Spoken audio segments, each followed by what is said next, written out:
Hello and welcome to the agenda. I am Ajay Kaul. In the program today, we will discuss why Pakistan is sheltering India's most wanted terrorist and 1993 Mumbai blast mastermind, Dawood Ibrahim.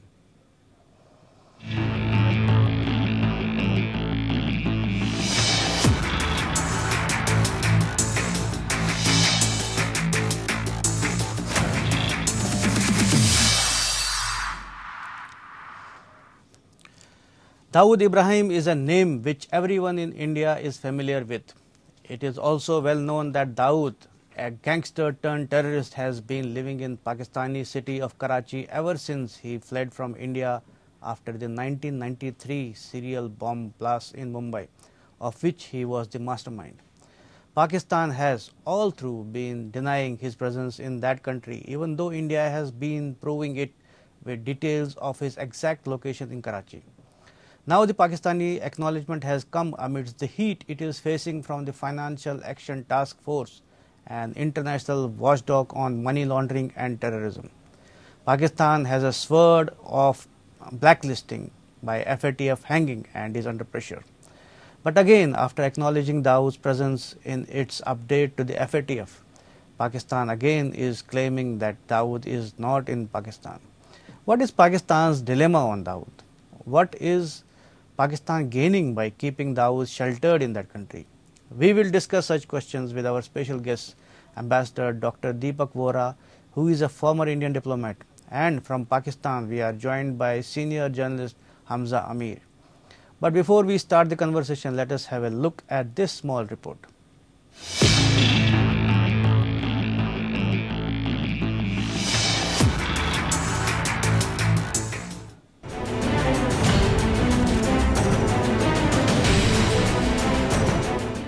Pakistan is in a fix on the issue of Indian gangster turned terrorist Dawood Ibrahim. It is not able to decide whether to accept his presence in that country or to keep denying it. Dawood Ibrahim has been living in Pakistani city of Karachi ever since he fled from India after the serial bomb blast in Mumbai in March 1993. Dawood was the mastermind of the carnage in which 257 innocent people were killed and thousands injured as bombs were triggered at 12 different locations almost simultaneously. The UN has designated him as a global terrorist, which makes it incumbent on all member nations, including Pakistan, to arrest him and seize his properties. Pakistan would prefer to continue to be in the denial mode, but it is now facing intense international scrutiny. The Financial Action Task Force, or FATF, which is a global watchdog on money laundering and terrorism, has put Pakistan on notice. The FATF, which is a grouping of 39 countries, has asked Pakistan to take action against terrorist and terror groups, failing which the country will be blacklisted and will not be able to receive aid from international financial institutions like the World Bank and IMF. Due to this hanging sword, Pakistan has presented to the FATF a list of terrorists present on its soil, and it includes Dawood. But even after this, Pakistani government maintains that he is not in Pakistan.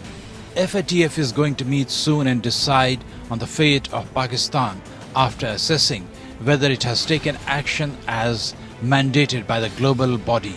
It is expected that FATF will tighten the noose around Pakistan to make it stop supporting terrorism. Bureau Report. Let's welcome our special guests, Dr. Vora and Hamza Amir from Pakistan. So my first question is to Hamza. Hamza, why is Pakistan in a dilemma on Dawood, and why first it is sheltering and then it is admitting and then it is denying? How do you explain it? Well, thank you, Ajay. But I would want to clarify that nowhere has ever Pakistan accepted or even maintained that Dawood Ibrahim resides or is present inside Pakistan. And regarding, the latest, as what you like to call admission of Pakistan, this is not an admission. This is something that has come from the United Nations Security Council sanction list. all individuals and entities that were on that list have now been inherited on the Pakistani list as well, which includes Dawood Ibrahim and a few of his addresses that have been listed on the UN list as well. Now what Pakistan will have to do as a legal binding is to take action on seizing assets on the addresses that have been listed by the UN sanction list, now on the Pakistani list. Nowhere has Pakistan ever said, and even right now, that Dawood Ibrahim is present in Pakistan or even present at the addresses that have been given on the UN sanction list. And not to forget, those addresses are difficult to verify as well. I've seen those addresses of Karachi, and both of those addresses, if you go on ground, I am a Karachiite myself, it will be almost impossible to locate those locations. A White House near the Saudi Embassy or the Sultan Mosque in Defense Housing Authority of Karachi is a very, faded address for anyone to be able to come to a doorbell or a door number. So I think Pakistan is very clear that it is a procedural matter that Pakistan has looked into, and nowhere has Pakistan said that Dawood Ibrahim is present in Pakistan. So as you yourself mentioned that it is the UNSC list. So has Pakistan conducted any serious investigation into that list? I mean that if whatever UNSC has given details, into those details has Pakistan ever conducted any serious investigation? Hamza, this is a question to you. For now, no, because right now the list has been inherited. Obviously, when the investigation and the procedural actions will start, Pakistan will be, taking this back to the United Nations with clarification of, even addresses being present or not being present. But yes, as I said before, Pakistan has a legal binding now that if these addresses are present and are traceable, then these assets will be seized. Bank accounts, if there are any, will be seized. But Hamza, and also travel embargo, arms embargo, and travel bans will be applied as per the UN Charter. But so Hamza, Pakistan will abide by if what I the remember, United Nations Security Council Charter says. Hamza, if I remember correctly, this list has come out after 2008. I think it 2009 or 10. So it's already 10 years. I'm sorry, come again? No, I am saying this UNSC list was released or publicized, I think in 2010, if I am not wrong, 9 or 10. So it is already 10 years. So what is Pakistan waiting for Yes. to do an investigation? See, Pakistan was never asked to endorse the list that is of individuals and organizations on the United Nations Security Council Charter or the sanction list. But now, because there is a very, strong pressure from the Financial Action Task Force, and Pakistan has to comply by the 27-point agenda. One of those is seizing all assets and imposing sanctions on individuals on the UN Charter. Pakistan is now going ahead with it. And as I said, it is right now the first step, a procedural step that Pakistan has taken. The second step will be to take action on those addresses and against those individuals if they have any presence in Pakistan or if they have any assets present inside Pakistan. Okay, let me now turn to Ambassador Vora.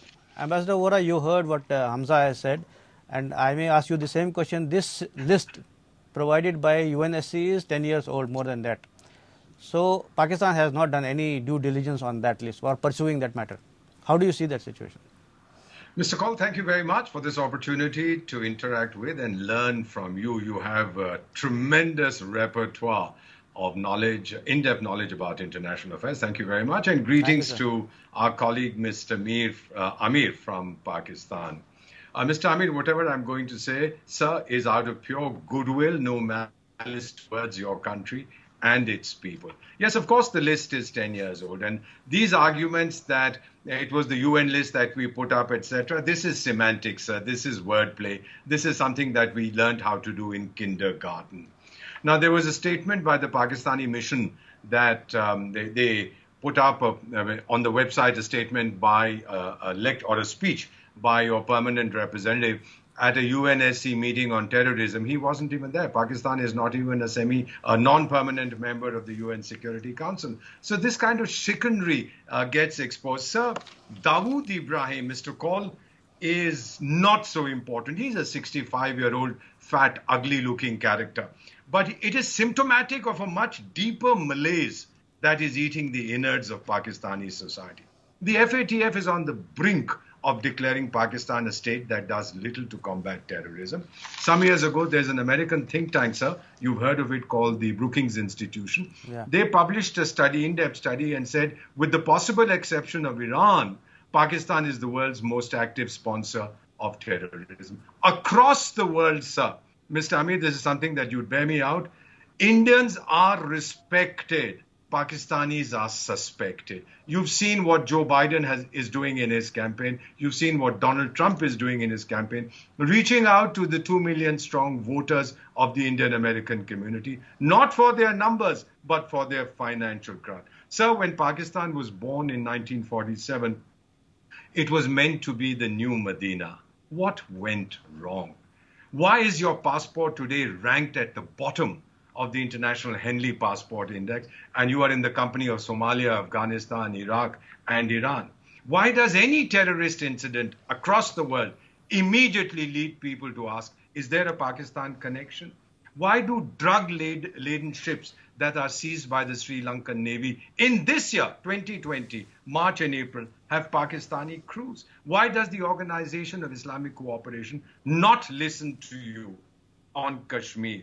Why does a Pakistani actress cry on your television that when she went to Tbilisi, Georgia to shoot for a film, and I've been privileged to represent India as its ambassador in Georgia, she says, I was detained because of my Pakistani passport, subjected to grueling questioning while the Indians breeze through. Why, sir? Why is this happening to a country that was born promising its people so much? May I attempt to answer that, Mr. Kaul? Yeah, please. All right. The first, Mr. Amir, and all the people. In fact, I wanted to ask you a supplementary question before Hamza can answer. So you can go on, then I will ask you a supplementary. Okay, okay.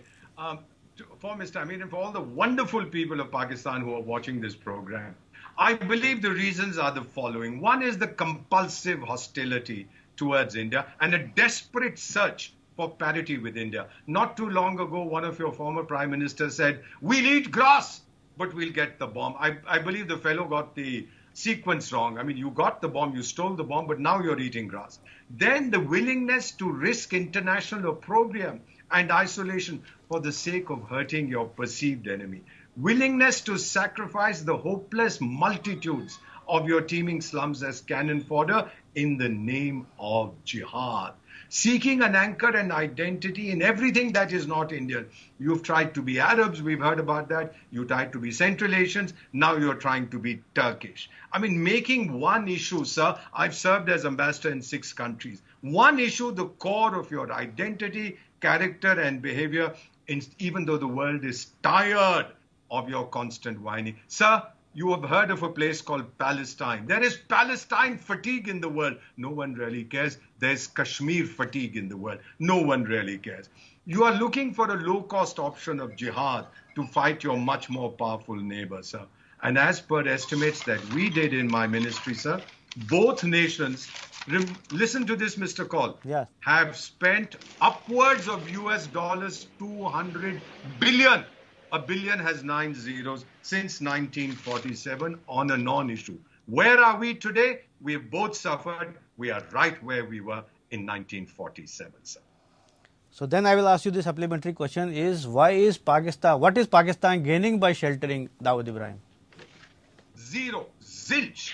This psychosis reminds me of the Mad Hatter in a novel called Alice in Wonderland. You know, this fellow suffered from bipolar disorder, post-traumatic disorder. He appeared in an obsessive, compulsive way at a certain time for a non-existent tea party to celebrate a non-existent event. He was accused of murdering time and he forgot that he was getting old. We are all getting old, sir. And this issue remains exactly where it was. So even no one really listens to you. So even when he is getting old, why is Pakistan still keeping him and sheltering him and risking an FATF blacklisting?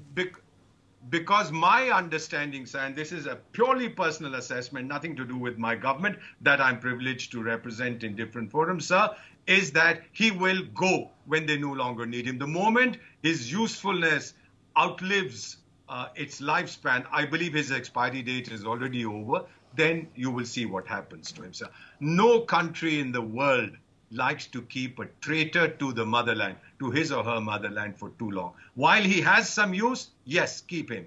Use, abuse, and discard. The Americans, sir, sorry to say, are past masters in this. Okay, Hamza, let me turn to you now.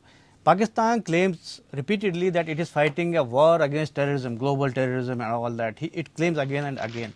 But then again, when India provides all evidence that our fugitive who is wanted in a mass murder incident is in your country, but Pakistan has not been investigating. Forget about UNSC list or not. India has been asking for the details and extradition or deportation since 93, but Pakistan has not been cooperating. How do you explain that? Well, see, with due respect to Mr. Vora, he's been talking about Pakistan's obsessiveness, related to different alliances, which has made Pakistan suffer. I would agree to that, but definitely, I would also remind that India's obsession with an ongoing argument on a document that does not ever say, Pakistan never says, has never said, has never claimed that Dawood Ibrahim, India's most wanted terrorist, is housed in Pakistan, but yet this obsession continues. This whole thing about Pakistan sheltering Dawood Ibrahim is of no use to Pakistan. Dawood Ibrahim, as Mr. Vora rightly pointed out, he's an old man now, and I believe many Indian channels have actually played out tapes of conversations with someone named Chota Shakil. I would generously ask them which number do they dial. I'm sure this is a 971 number that starts where they dial and talk to the guy. But still yet, anything that comes out has to come as an obsessiveness or obsession with Pakistan that India continues to carry going forward. But as I said, that Dawood Ibrahim's case is completely different. I myself was the one who traced down at least 5 different addresses that were given to me when I was working as a reporter for an Indian media, and many of those addresses were wrong, were false. One of those addresses belonged to the residence of Maliha Lodi, the representative of UN, the former representative of Pakistan at the UN platform in Islamabad. All of these things can be shared. They must have been shared in form of dossiers with Pakistan, but when they cannot be established as per the local law in Pakistan, Pakistan would not be taking any action. As I said, even in the current list of the United Nations, if you see those addresses, I again should remind, I am a Karachiite. My own house is in Defence Housing Authority, and even I cannot get you to a door number on those addresses, because those addresses are vague, they are very, very faded, and obviously, anything that is of the sort that if I would say that Dawood Ibrahim lives in New Delhi, India, and ask India to find him, then obviously it would be a very difficult job. So Pakistan is not wrong when it says that enough evidence have not been provided to Pakistan. At the same time, on these lines of Dawood Ibrahim and India's call to Pakistan, until and unless it is justifiable on ground, then only would Pakistan come out with a claim that they have Dawood Ibrahim here or he's been arrested or whatever.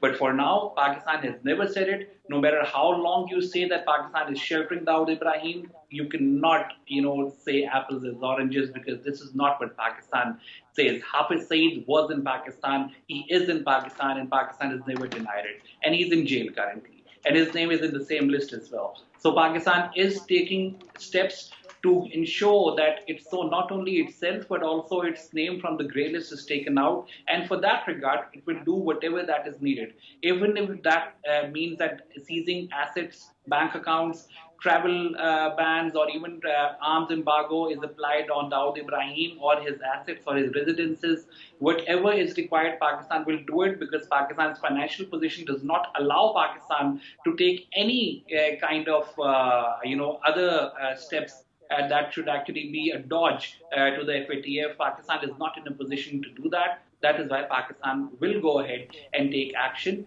if it is justifiable on ground and as per the laws of the country. Okay, let me ask you, Hamza. See, Pakistan's credibility on fight against terror is questionable across the world. It's not about India only. Okay, so if we talk in the context of FATF also, FATF asked Pakistan in June 2018 to carry out certain actions against terrorism. And it is now 2 years down the line. So this UN list was still there at that time, isn't it? And there were some 42 or 47 actions that were mandated to be done by Pakistan. And again, Pakistan failed to do all those. And it is now, since when it is on the verge of being blacklisted, it's under pressure. So now they are doing all this. So let us be clear on that, isn't it? So 2 years they have done nothing. I mean, Pakistani establishment. I'm not talking about you. I'm talking about Pakistani establishment, isn't it? I would agree to a certain extent, because see, the 27-point agenda and the action plan that was given to Pakistan covered a lot of things. It covered money laundering actions, money laundering curbs in form of actions being taken on ground and steps being implemented on the financial sector at the highest level. At the same time, it also wanted to ensure that any individual that is declared on the global list should be nabbed in every possible way. Yes, I would say Pakistan was slow. It should have done that even before. But now, because of the pressure, Pakistan is taking these steps. And even as I said that, Pakistan's credibility might have come under question. It always has been, only for the fact that the country it's ally with on the war on terror seems to be never happy with the kind of support Pakistan has given. Now, what other country you name it to be has actually given its own backyard of previously known as federally administered tribal areas during the Soviet war to the US and actually supported them extensively. And now the same country comes up and questions Pakistan. So that is something that Pakistan is working on. The credibility will come back as soon as Pakistan's financial structure, as soon as Pakistan's actions on ground speak volume, because this is what Pakistan will benefit out of on the longer run at the global stage. So yes, it is a long story of dual, or at least a defiant, deteriorated credibility that Pakistan has carried, but it is not completely at fault, because see, on the war on terror, Pakistan has been on the receiving end as well. There are terrorist strikes happening inside Pakistan. People have died, soldiers have been martyred, and they continue to fight against these terrorists on ground. So obviously, what initially seemed like a support to the US on the war on terror has now turned, into a bigger issue for Pakistan, even on its own soil and also in the borders with Afghanistan. So yes, Pakistan is working on it. It is a slow pace, but because of the FATF, we are having to rush, and I think this is the only way forward for Pakistan. No, I have read the FATF statements after each meeting, and those have been very disappointing. It says Pakistan has not acted. That was the language, that has been the language used. So as you mentioned about Afghan war, the world has moved much beyond Cold War, isn't it? And but Pakistan, it seems, is still stuck. If you mentioned about America, but FATF is not only America. There are so many other countries. So why is Pakistan still stuck in Cold War and Afghanistan? I'll come back to you, sir, Mr. Vora, Dr. Vora. Pakistan is still suffering only for the fact that it has a very troubled, difficult border that was used initially in the name of jihad and mujahideen training during the Soviet war, and those same willingly by Pakistan, willingly by Pakistan, not by force. Pakistan allowed that training and other things willingly. No, it participated in that. Pakistan allowed that training because it became an ally on the war on terror. That's what I'm saying. It was not under pressure, so it became. You're with us or you're against us. Yeah. Pakistan, being a geographical location of Pakistan, was very important, and that is why Pakistan became an ally to the US in that war. Now, even till date, you say the world has moved way beyond Soviet war. Look at Afghanistan. What is the state over there? And it is directly affected, or at least has its own reflections coming out of Pakistan as well. The same area previously known as Sparta in Pakistan, bordering Afghanistan, continues to be, a trouble area even today. So Pakistan has had to toil hard. That decision of going into war as an ally to a superpower was certainly not a very wise decision. And even this is what everyone in Pakistan accepts, that Pakistan should have, stood ground and said, no, we cannot support you. But that is the mistake that we did, and we have suffered severely in Pakistan. Thousands of people have died. Over 45,000 soldiers have laid their lives securing the country. And even right now, when Pakistan is on ground trying to do what it can to actually root out terrorism, Pakistan continues to say that there would be no foot on ground allowed of terrorists that would actually be spreading the instability in any other country around the globe or in the region. And I think this will take time. It's been a long, difficult terrain for Pakistan, but Pakistan is doing what is required. Okay, we are running out of time. One brief comment by Dr. Vora. So how do you see, is Pakistan still stuck in Cold War era? Pakistan is stuck in a time warp. It reminds me of Dr. Frankenstein's monster. He created the monster, and when the monster ran out of blood everywhere else, it started devouring Dr. Frankenstein. He could then hardly claim to be a victim. Sir, the FATF in 3 areas: terror, money laundering, financing of terrorist operations, and financing of weapons of mass destruction. Wherever I've heard these discussions, the one country whose name comes up regularly is Pakistan. Think about it, sir. Your enemy is not India. Your enemy is poverty. Your enemy is underdevelopment, unemployment. These are the issues that you have to tackle. Your success is not victory against us. Your success is victory against yourselves. I rest my case. So Pakistan should maybe focus on fighting poverty rather than targeting India. So this is all in the agenda today. Thank you so much for participating in this debate.